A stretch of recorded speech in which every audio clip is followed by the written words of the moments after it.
Hi అండి. Welcome to my channel. So, ఈరోజు అయితే మనం భారతదేశం తీర సరిహద్దుల గురించి అయితే తెలుసుకుందామండి. భారతదేశము మరియు దాని తీర సరిహద్దులు ఓకేనా.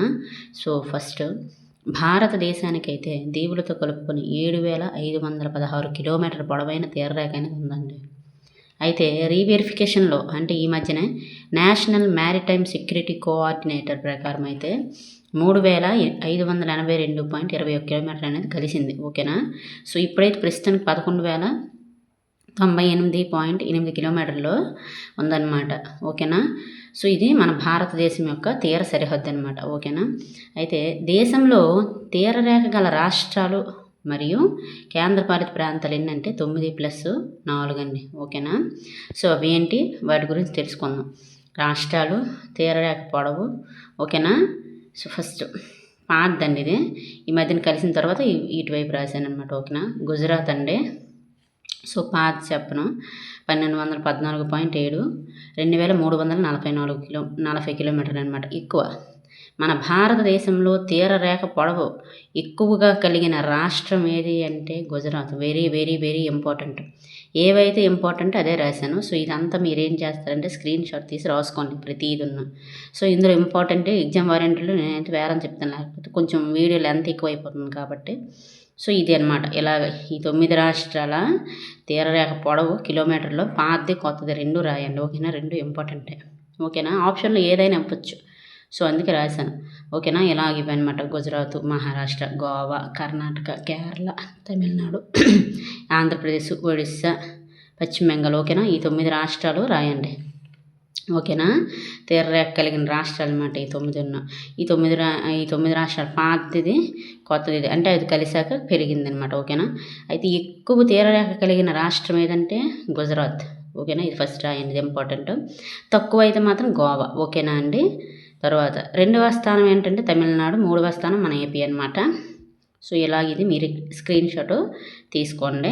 నెక్స్ట్ కేంద్రపాలిత ప్రాంతాలు చూద్దాం. డామన్ డయ్యు కేంద్రపాలిత ప్రాంతాల్లో తక్కువ తీరరేఖ కలిగిన కేంద్రపాలిత ప్రాంతం ఏదంటే డామన్ డయ్యు అండి. 54.38 అనమాట కిలోమీటర్లు, 3.8 కిలోమీటర్లు తక్కువ అనమాట. ఎక్కువైతే మాత్రం అండమాన్ నికోబార్ చెప్పాల్సిన అవసరం లేదు, 3,083.5 కిలోమీటర్లు అనమాట ఎక్కువ. ఇది పాతది 1962 కిలోమీటర్లు ఓకేనా. ఏదైనా ఇవ్వచ్చు. సో ఇది కలిసిన తర్వాత ఇది ఓకేనా.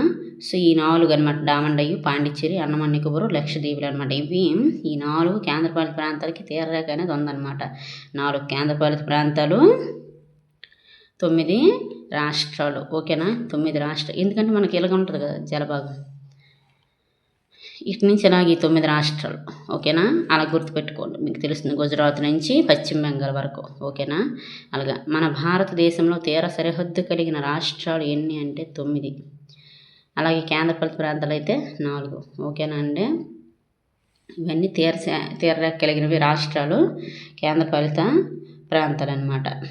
అలాగే నెక్స్ట్ UNCLOS అనమాట. అంటే United Nations Convention on the Law of the Sea ఓకేనా. ఇది 1994 స్థాపించబడింది. అయితే ఇది గుర్తించిన ప్రకారం భారతదేశానికి సముద్ర జలాల గుండా సరిహద్దు గల దేశాల సంఖ్య ఎంత అని అడిగితే 7 దేశాలండి. భారతదేశానికి జల సరిహద్దు కలిగిన దేశాల సంఖ్య ఎంత? 7. భూ సరిహద్దు కూడా 7 ఓకేనా. సో జల సరిహద్దు కూడా 7 అనమాట. అవేంటి ఆ దేశాలు ఏంటో తెలుసుకుందాం. బంగ్లాదేశ్ అంటే న్యూమూర్ దీవులు, అలాగే ఇండోనేషియా ఇందిరా పాయింట్ అని ఉంటుంది, మయన్మారు కోకో దీవులు, పాకిస్తాను సర్క్రీకు, థాయిలాండు సిమిలాన్ దీవులు, అలాగే శ్రీలంక కచ్చటీవు దీవులు, అలాగే మాల్దీవులు మాలికకుండ అనమాట. ఈ 7 దేశాలు మన దేశంతో జల సరిహద్దు కలిగిన దేశాలు అనమాట. ఈ సరిహద్దులు కలిగిన ప్రాంతాలు ఓకేనా. ఈ దేశాల సంఖ్య 7 UNCLOS ప్రకారం అనమాట. ఆ 7 దేశాలు ఇవే: Bangladesh, Indonesia, Myanmar, Pakistan, Thailand, Sri Lanka, మాల్దీవులు. అడుగుతాడు జల సరిహద్దు కలిగిన దేశాలు అడుగుతాడు. ఇందులో కానిదేది ఉన్నదేది అని అడుగుతాడు. సో జాగ్రత్తగా 7 గుర్తుపెట్టుకోండి. మ్యాప్ చూస్తే ఈజీ గుర్తుండిపోతుంది ఓకేనా. నెక్స్ట్ దేశంలో తీరరేఖ గల రాష్ట్రాలు, కేంద్రపాలిత ప్రాంతాలు 13 కదండి. 9+4 9 రాష్ట్రాలు, 4 కేంద్రపాలిత ప్రాంతాలు. అయితే దేశంలో మొత్తం తీరరేఖ గల జిల్లాల సంఖ్య 66+4 ద్వీప తీరరేఖలు అనమాట. తర్వాత 3 అండమాను, 1 లక్ష లక్షద్వీపులు అనమాట. ఓకేనా. ఎక్కువ జిల్లాలు గుజరాత్లో ఉన్నాయన్నమాట. 14 జిల్లాలు ఉన్నాయి, తీరరేఖ కలిగిన జిల్లాలు అటు గుజరాత్లోనే. తక్కువ గోవా అండి, 2 జిల్లాలతో ఉంది. ఓకేనా. సో భారతదేశ హిందూ మహాసముద్ర జలాల విభజనలు మరియు హక్కులు అనమాట, దాని గురించి తెలుసుకుందాం. Maritime Jones of India UNCLOS చెప్పింది 1994 ప్రకారం ఏంటంటే 3 భాగాలు అనమాట అవి. ఓకేనా. 3 భాగాల గురించి మనం తెలుసుకుందాం, వెరీ వెరీ ఇంపార్టెంట్. ఫస్ట్ భారత ప్రాదేశిక జలాలు, టెరిటోరియల్ వాటర్స్ అనమాట. అంటే ఏంటి, తీరరేఖ నుంచి 12 నాటికల్ మైళ్ళ దూరం వరకు విస్తరించి ఉన్నాయన్నమాట ఈ భారత ప్రాదేశిక జలాలు అనేవి. ఈ ప్రాంతంలోకి ఇతర దేశాల నౌకలకు, విమానాలకు అనుమతి ఉండదు, ఎందుకంటే పూర్తిగా అధికారం భారతదేశానికి ఉంటుంది ఇక్కడ. ఓకేనా. వాయు, జల, భూ మార్గాలపై భారతదేశానికి మాత్రమే ఈ భారత ప్రాదేశిక జలాల్లోనే ఉంటుంది. టెరిటోరియల్ వాటర్స్ అంటారు దీన్ని. ఈ తీరరేఖ నుంచి 12 నాటికల్ మైళ్ళ వరకు మన భారతదేశానికి పూర్తి అధికారం ఉంటుంది ఈ జలాలు. ఓకేనా. నెక్స్ట్ కొనసాగింపు జలాలు లేదా ఉమ్మడి జలాలు. ఓకేనా. కంటిగ్యూస్ జోన్ అనమాట. తీరరేఖ నుండి 24 నాటిక మైళ్ళ దూరం వరకు విస్తరించి ఉన్నాయన్నమాట. 1982 UN సముద్ర జలాల ఒప్పందం ప్రకారం ఈ ప్రాంతం జలాల్లోకి ప్రవేశించే ఇతర దేశాల వాణిజ్య నౌకలపై కస్టమ్స్ సుంకాలు విధించడము, పర్యావరణము మరియు వీసా అనుమతుల అధికారాలు భారతదేశానికి మాత్రమే ఉంటాయన్నమాట. ఓకేనా. ఈ ప్రాంతంలో వాయు మార్గంలో ప్రవేశించవచ్చు, ఉపరితల జలాలను అనుమతి లేకుండా అయితే వినియోగించకూడదు అనమాట. వాయు మార్గంలో రావచ్చు కానీ ఇప్పుడు మన అనుమతి లేకుండా అయితే వీళ్ళు ఉపయోగించుకోవడానికి లేదనమాట ఈ కొనసాగింపు లేదా ఉమ్మడి జలాల్లోనే. ఓకేనా. నెక్స్ట్ ప్రత్యేక ఆర్థిక మండలిలు, ఎక్స్క్లూజివ్ ఎకనామిక్ జోన్ అనమాట. ఇది తీరరేఖ నుంచి 200 నాటికల్ మైళ్ళ అంటే 2.02 MCKM అనమాట. ఓకేనా. వరకు హిందూ మహాసముద్ర జలాల్లో విస్తరించి ఉంది ఈ ప్రత్యేక ఆర్థిక మండలిలో, అంటే ఎక్స్క్లూజివ్ ఎకనామిక్ జోన్ అనమాట. ఈ ప్రాంత జలాల్లోకి ఇతర దేశాల వాణిజ్య నౌకలు భారతదేశ అనుమతి లేకుండా ప్రవేశించవచ్చు. ఓకేనా. నెక్స్ట్ భారత్కి శ్రీలంక మధ్యన మనకున్న జల సరిహద్దు 2 చూసుకుందాం. శ్రీలంక భారత్కు ఆగ్నేయ దిశలో హిందూ మహాసముద్రంలో ఉంది. ఈ 2 దేశాలను ఉత్తరం నుండి దక్షిణానికి 4 భూస్వరూపాలని వేరు చేస్తున్నాయి అన్నమాట. అవి ఏంటో మనం తెలుసుకుందాం. ఫస్ట్ పాక్ జలసంధి అండి. ఇది భారత్లోని పాయింట్ కొడికిరామ్ నుండి శ్రీలంకలోనే పీడ్ మౌంట్ వరకు ఉందన్నమాట. నెక్స్ట్ పాక్ అఖాతం.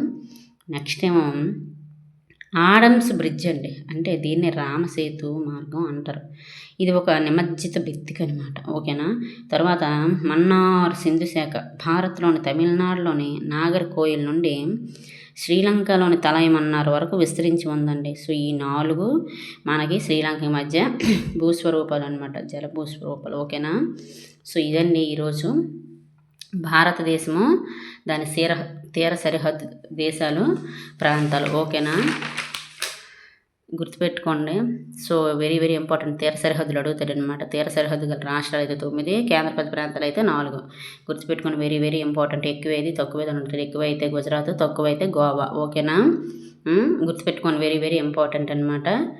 సో ఇదండి ఈరోజు వీడియో కనుక నచ్చితే లైక్ చేయండి, యూస్ఫుల్ అనిపిస్తే షేర్ చేయండి, సబ్స్క్రైబ్ చేయండి, నన్ను అయితే సపోర్ట్ చేయండి. ఇలాంటివి ఇంపార్టెంట్ టాపిక్స్ మీకు మీ ఎగ్జామ్ ప్రిపరేషన్లో ఉపయోగపడాలని నేనైతే మన వీడియో ద్వారా మీకైతే నేను చేస్తాను.